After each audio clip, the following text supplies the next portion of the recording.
got a number of research projects, but the main one that I've been working on for the last 10 years is on the health and economic impact of residential fires, and also looking at fire preparedness, fire prevention type measures, and looking at the various vulnerable individuals in society.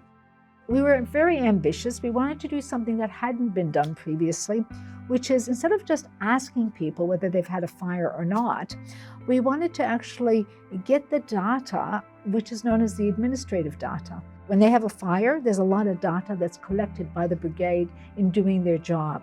When the ambulance attends, they populate and they collect a lot of information. So what we wanted to do is to try to capture effectively the data of anybody who's had a residential fire at the population level of New South Wales, and we wanted to do it over 10 years. We have a strong team. So this is a project, I lead it, but I do have a number of people that I've brought up or that have come together and have become equally passionate about this. So initially we did a systematic review just to look at how far or what is the existing literature in this field, and we found that there is not sufficient literature. We did one study and we found that actually the total number of the people impacted by residential fires is almost 6 times higher than the official records. The 2 PhD students, they have gone out into the field. So we spent quite a bit of time with fire and rescue training centers. So now that we had the data sets, we're able to test out a few policy issues. And we were able to assess things like, does the type of property matter? So if you are in a social housing or non-social housing, doesn't matter.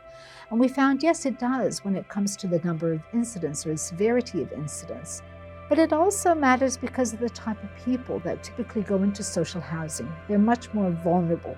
So it made us also then question, can other safety measures be introduced?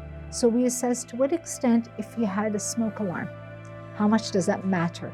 Or a sprinkler system, something as simple as that. And we found actually it does reduce the severity. And not just the severity, but it also protects lives. And this collaboration has given us a lot of publications. I remember in 2019, we wrote one of our first papers looking at a domestic fire emergency escape plan. It was challenging but quite rewarding, especially the human element, implications. Those are the types of studies that we're able to do because we have this data. We can see where some of the potential system vulnerabilities or areas of further development. We've not only had that in terms of the academic publications, we've spoken at conferences, we are actually very passionate. We've pitched it to very senior policymakers.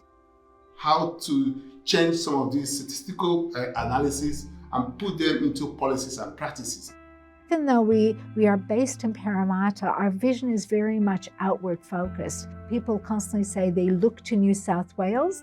They look to our team because we are very much leading this area of research. This is an area very much a focus for us, and that is really to protect and to provide equal access of safety to very vulnerable groups of people.